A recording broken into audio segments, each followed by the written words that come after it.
Soccer Aggression by Mackenzie M. Hellquist.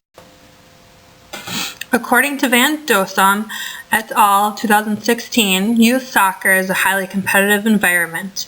In any competitive environment, social hostility is extremely common, especially when it comes to competing against one's foes, enemies, or even their rival. It is thought that high-performance expectations and participation in high-contact sports elicit such aggressive behaviors in youth. When reading Moral Atmosphere and Athletic Aggressive Tendencies in Youth Soccer Players by Guinevere and Duda, 2012, it was discovered that more male soccer players participate in aggressive behavior in order to win the game. The males see aggressive behavior as a means to an end and find it to be more acceptable. However, according to Treklet, More, Ola, and Clemens, 2015, when soccer players saw their coaches being aggressive, they were more accepting of the aggressive behaviors and are more apt to participate in them. With this being said, the level of coaches' aggression is positively correlated with the level of players' aggression. Soccer and hockey are seen as the two most aggressive sports. Growing up, I always wanted to play a contact sport like soccer or hockey, but my mother would never let me because of the level of aggression that comes along with them. In high school, my love for hockey was relit when I met my future husband who played. I loved the level of aggression and contact that came with the sports, and I found it to be acceptable only in these types of situations, as do many other people.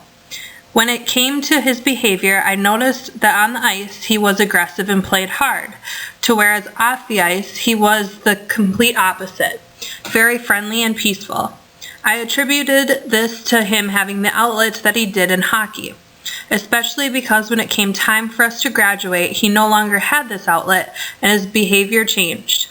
His temper began to escalate quickly and he became more aggressive in everyday situations such as driving. It took him a long time to find a new outlet for his aggression and to balance his emotions. I imagine that the same thing goes for soccer players all around the world as well because of the closeness of the two sports' levels of contact and aggression. For a qualitative study using naturalistic observations on aggression in soccer, the main research question would be, do males 14 to 18 years of age display more aggressive behaviors than females of the same age range during a soccer game? The main hypothesis for the study would be that males 14 to 18 years old display more aggressive behaviors than females of the same age range during a soccer game, to whereas the null hypothesis is that males 14 to 18 years old do not display more aggressive behaviors than females of the same age range during a soccer game. All of the observations for this research will be completed within a 1-hour time period. This will consist of 2 30-minute observations for each of the games, 1 male and 1 female.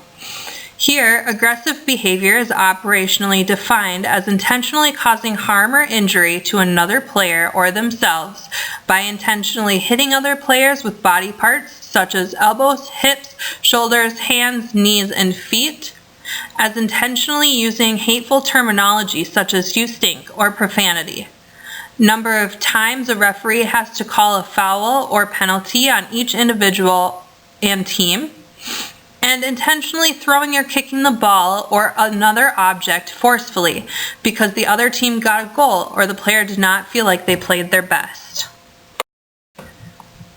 For this qualitative study, there will be a score sheet that keeps track of the player's gender, approximate age range, the numbers of times they participate in one or more of the aggressive behaviors operationally defined on the previous slide, as well as the amount of time they were observed for.